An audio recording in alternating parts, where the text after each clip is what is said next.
Fala, torcida vascaína ligada aqui no canal. O presidente Pedrinho perdeu a paciência de vez e ficou furioso. Ele soltou o verbo. Vem ver o que ele falou. Mas antes de tudo, deixe seu like no vídeo, se inscreva no canal. Vamos pra notícia. Vamos entrar aqui nesse assunto que já movimenta muito o dia. É o seguinte, né? O presidente Pedrinho foi denunciado pelo STJD. Junto com ele, Cauã Barros, o fisioterapeuta da comissão do técnico Renato Gaúcho, e também Glauber Rocha, diretor do Vasco. Vou trazer no detalhe porque o Pedrinho foi denunciado por conta daquela confusão gerada na partida pós Cruzeiro e Vasco no Mineirão. A Procuradoria do STJD definiu o caso como conduta extremamente reprovável. Além do presidente do Vasco, outros três citados, Cauã Barros, o fisioterapeuta Aldo Matos e o gerente de futebol Glauber Rocha. O caso é que, em relação, de fato, a partida foi tumultuada pela péssima arbitragem, pela forma conduzida a arbitragem na partida do Lucas Torezin, né? Teve uma situação de pênalti no Andrés Gomes, teve uma situação também no Robert Renan, um cartão que não foi dado em cima de uma falta, salvo engano, no Tietê, e fica tudo assim, né? Você vai reclamar no final do jogo, você vai fazer uma cobrança, uma exigência, e agora você acaba correndo o risco de ser punido pelo STJD por conta da denúncia, né? A priori, ao início, por conta da denúncia no STJD, e depois deve ter ali, obviamente, uma audiência envolvendo esse tipo de situação. A gente vai trazer mais detalhes do caso. O fato é que o Cauã Barros foi denunciado por conta da falta que acabou culminando no cartão vermelho. O fisioterapeuta, o Aldo Matos, é por conta de uma conduta de jogar a bola, né, chamado antijogo. O Renato orienta, né, a falar para os jogadores em relação a parar mais o jogo, buscar os jogadores dentro de campo, parar mais o jogo, mas aí o fisioterapeuta ele vai lá e pega a bola e joga dentro do campo. Aí o Renato olha para ele, olha, não foi esse tipo de ajuda que eu pedi. Ele acaba sendo também expulso na partida, uma partida realmente com muita confusão. E já o Glauber Rocha, porque estava ali na hora, na cobrança com o presidente Pedrinho, junto ali à comissão de arbitragem do Lucas Torezin. Bom, a gente segue de olho, tem muitos detalhes dessa informação sobre essa questão do STJD ter denunciado aí o presidente mais alguns representantes do Vasco, incluindo o Cauã Barros. Essa novela está longe de acabar, né? Por conta de agora denúncia, deve ir à audiência e nós vamos estar de olho nessa situação. Bom, deixa eu falar aqui sobre uma verdade que veio à tona e o cuiabano, lateral esquerdo, destaque do Vasco e um dos melhores reforços considerado da última janela, veio a público em uma entrevista à nossa amiga Aline Nastari, da TNT Esportes, e revelou toda a verdade. Vou trazer no detalhe aqui. Ele diz: estou sentindo que parece que estou no Vasco há muito tempo. Essa é as aspas do cuiabano. Estou sentindo que estou no Vasco há muito tempo. Nesse detalhe, ele demonstra, obviamente, a identificação, a aproximação e o quanto ele se sente à vontade hoje no Vasco. Muito se falava desde a sua chegada e viralizou isso na entrevista que ele deu a gente lá no aeroporto, que parece que o cuiabano chegou sem vontade. Ele chegou a dizer que parece que ele não queria jogar no Vasco, estava sem vontade de jogar no Vasco, queria voltar para o Botafogo. Enfim, tudo isso foi falado durante esse período. E aí, cuiabano deixou bem claro, né? Quebrou o silêncio, mostrou ali a vontade de estar no Vasco, o quanto ele se sente em casa por estar no Vasco, e agora já são, nas contas do cuiabano, 2 gols e 2 assistências. Porque ele fala, não, eu fiz o gol contra o Grêmio, não foi do Thiago Mendes não, o gol foi meu. Tá tendo essa resenha aí, essa disputa do gol em relação ao Thiago Mendes. O Thiago Mendes, capita, fala que foi dele, né? O capitão do Vasco. O Cuiabá não, o gol foi meu. Acho que importante, essa discussão é boa, né? De quem tá fazendo mais gols. E aí, galera, falar sobre o Andrés Gomes também, que recebeu nas 2 partidas mais de 65 minutos com a camisa da seleção colombiana. Foi destaque, apesar da Colômbia não ter saído com resultado positivo nas partidas, mas o Andrés Gomes vem sendo um diferencial.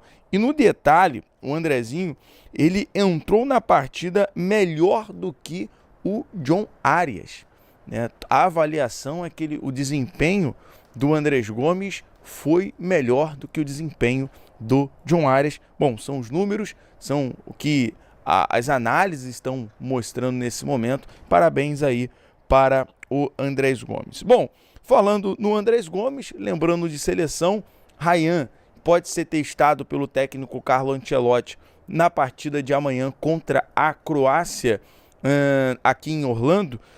Ryan segue acompanhando o Vascão. Na entrevista ele fala que acompanhou o jogo da virada contra o Fluminense, no detalhe, e além do mais, lembrou daquelas provocações de forma, claro, sempre sadia, dentro de um equilíbrio que ele fazia jogando com a camisa do Vasco. Muito legal acompanhar aqui o dia a dia do Ryan, os crias da Colina, o Andrei Santos também na seleção brasileira, na torcida para que o Ryan receba oportunidade. Bom, essa treta aí, né, que rolou nas últimas horas de domingo, e eu quero primeiro, para entender tudo que rolou, trazer um vídeo para vocês do Rodrigo Capello. Para você que não sabe, Rodrigo Capello é um jornalista do Grupo Globo, um jornalista muito influente, um jornalista que tem um blog até no GE. Ele é um renomado, de fato, jornalista, tá? E eu não estou falando que eu acho renomado, não estou aqui para dar minha opinião, eu tenho a minha, se é ou não é, não cabe, com todo respeito do mundo, trazê-la a vocês, mas é um jornalista considerado renomado pelo público de uma forma geral e que é especializado na cobertura de negócios, finanças e gestão de esporte. Então, ele não é aquele jornalista esportivo que vai comentar se o Vasco está bem ou mal dentro das 4 linhas, se o Flamengo está bem ou mal dentro das 4 linhas, se o Flamengo vai lutar pelo título brasileiro ou não. Ele é um jornalista que vai falar de gestão, de finanças, de conta. Essa é a especialidade, né, melhor dizendo, de Rodrigo Capello. E o Rodrigo Capello, ele foi alguém que foi muito influente durante todo o processo de venda do Vasco para a 777 Partners, dando opiniões bem firmes, bem fortes à época. E ele deu mais uma opinião, dessa vez da venda do Vasco da Gama para Marco Lamacchia. É importante falar, estamos falando de um jornalista que é considerado renomado, tem uma grande influência no território brasileiro e é do Grupo Globo. Qualquer palavra de um jornalista como esse pesa. E se você não lembra, o Vasco hoje sofre, pois tem a Câmara da CBF, criada pela CBF, que tenta utilizar de argumentos para impedir a venda do Vasco para Marco Lamacchia. E aí vemos um posicionamento do Rodrigo Capello, do Grupo Globo, que vai na mesma linha de pensamento do que pensa a CBF, a Câmara e todos aqueles que lutam contra a venda da SAF para o investidor. Mas se liga só no vídeo que vocês vão entender. Por mais que eu concorde com o fim, né, eu gostaria de ver o Vasco como uma propriedade, né, a SAF do Vasco como propriedade dessa família, eu não sei se eu concordo com os meios, né? E aí eu volto para a questão do conflito de interesses. O grande ponto aqui é o que vai acontecer quando Palmeiras e Vasco se enfrentarem. Eu nem acho que esse é o maior problema, mas é a parte mais visível. O torcedor vai assistir ao jogo sem ter plena certeza de que não houve ali qualquer tipo de arranjo. E eu repito até um clichê aqui. Não basta ser honesto, tem que parecer honesto. E isso é muito importante para o Palmeiras, para o Vasco, para o Campeonato Brasileiro, para a Copa do Brasil, para competições que os dois clubes disputam. Mas eu vou além. Como eu disse, eu nem acho que o jogo em si seja o maior dos problemas, porque eu confio no profissionalismo dos técnicos, das comissões técnicas, dos jogadores, enfim, eu não acho que nenhuma dessas figuras se disporia a manipular um resultado porque o dono do clube tem ali uma ligação. O que eu acho que vai ser mais grave quando e se isso acontecer, vários questionamentos que a torcida e o mercado vão ter. Então, por exemplo, o Vasco vai contratar um jogador. Por que esse jogador foi para o Vasco e não para o Palmeiras? Ou vice-versa? Por que ele foi para o Palmeiras e não para o Vasco? A Crefisa, ou uma empresa do grupo, vai abrir uma linha de crédito gigantesca para reformar São Januário. Uma hipótese maluca aqui. Por que essa linha de crédito foi aberta para o Vasco e não para o Palmeiras? Tudo isso vai acontecer. Vão ser questionamentos, os torcedores vão passar a se fazer. Será que a família Lamáquia, né, da Leila Pereira, do José Roberto, do Marcos, será que eles vão estar mais focados na recuperação do Vasco ou na manutenção da hegemonia do Palmeiras? Amigo, tá aí, né? O Rodrigo Capello deixando muito bem claro que é conflito de interesse e a opinião dele tá dada. E é a questão que eu falei, cara. A gente tá falando de um jornalista que é renomado, que tem muita influência e a palavra dele pesa demais. E não ficou barato, porque após esse posicionamento, o presidente Pedrinho foi nas redes sociais e fez este post aí, ó. Recordar é viver. Você, Rodrigo Capello, errou lá atrás e já quer errar novamente. A eleição é só em dezembro, mas você não perde tempo e já está falando besteira. Esse vídeo é de quando entramos com a ação, e agora já anda falando por aí sobre quem pode ser o novo investidor. Ainda bem que você não faz parte da gestão, pelo menos da minha, que você e outros deixem o Vasco em paz. Sabe de tudo e na hora e não acerta uma, né? Por que o Pedrinho está falando isso? Porque o Rodrigo Capello, além de ter sempre defendido a venda do Vasco para a 777 Partners, ele, durante todo o processo envolvendo a venda da Vasco da Gama, todo o processo envolvendo a postura do Pedrinho contra a 777, tentando tirar a 777 do comando do Vasco da Gama, Rodrigo Capello teve uma posição contrária a isso, deixando muito bem claro que a época seria maléfico ao Vasco da Gama, tá? Amigo torcedor Cruz Maltino, uma retirada dos norte-americanos do comando do Vasco. Algo que à época com toda certeza não caiu muito bem, e o Pedrinho usou um print, uma imagem desse vídeo para justificar o seu argumento. Então foi alguém que falou que a 777 iria dar certo, não deu.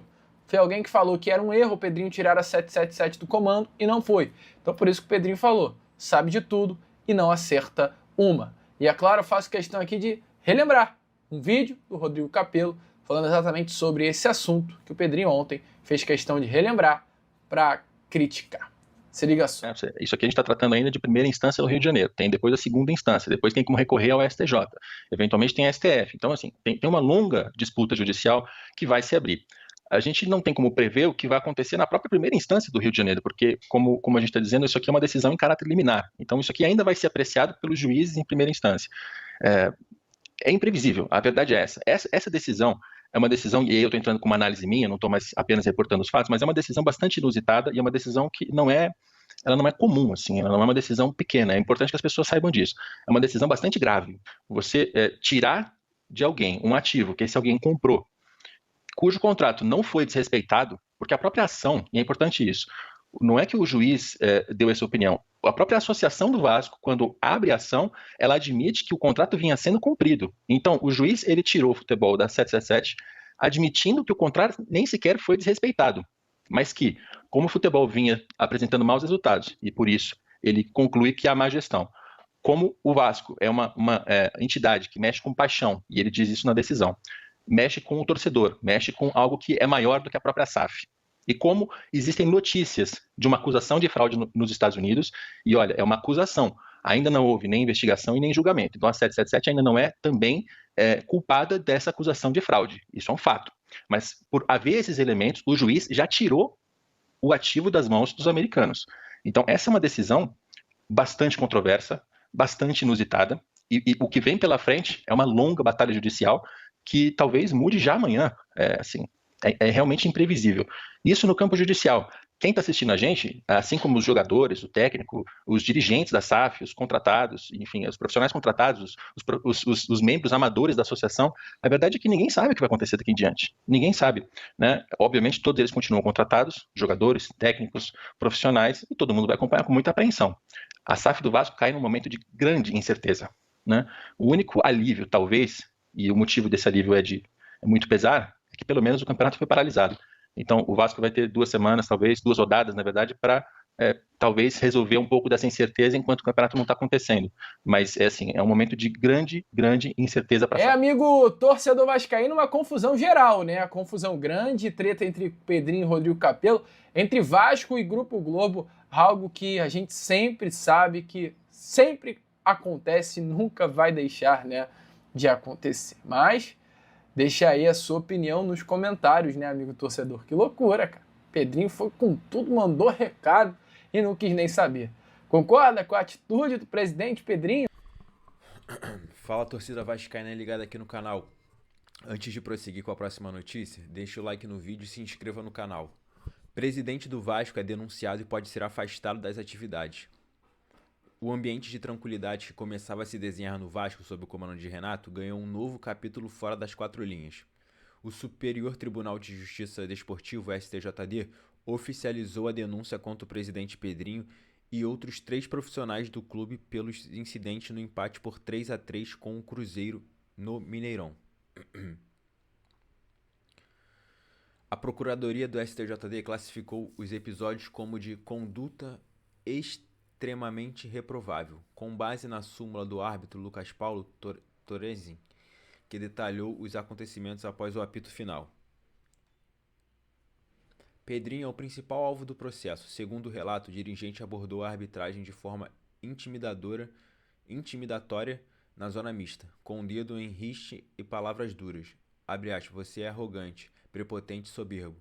Sua soberba vai proceder à sua queda. Fecha aspas. Teria dito isso o presidente ainda citando um suposto histórico de decisões desfavoráveis ao clube. Caso seja punido, ele pode ser suspenso e afastado das atividades oficiais por determinado período.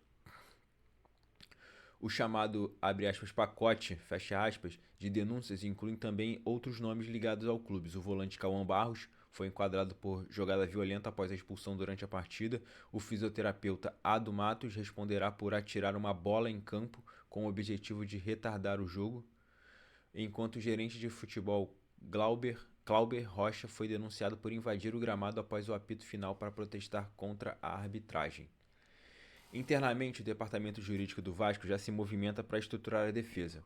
A linha adotada é de que as relações foram consequência direta de erros considerados capitais da arbitragem, como possíveis pênaltis não assinalados que teriam impactado o resultado. Ainda sem data definida, o julgamento deve ocorrer nos próximos dias. Mesmo sem atingir diretamente o trabalho de Renato Gaúcho, o caso cria um ruído político em um momento de reconstrução.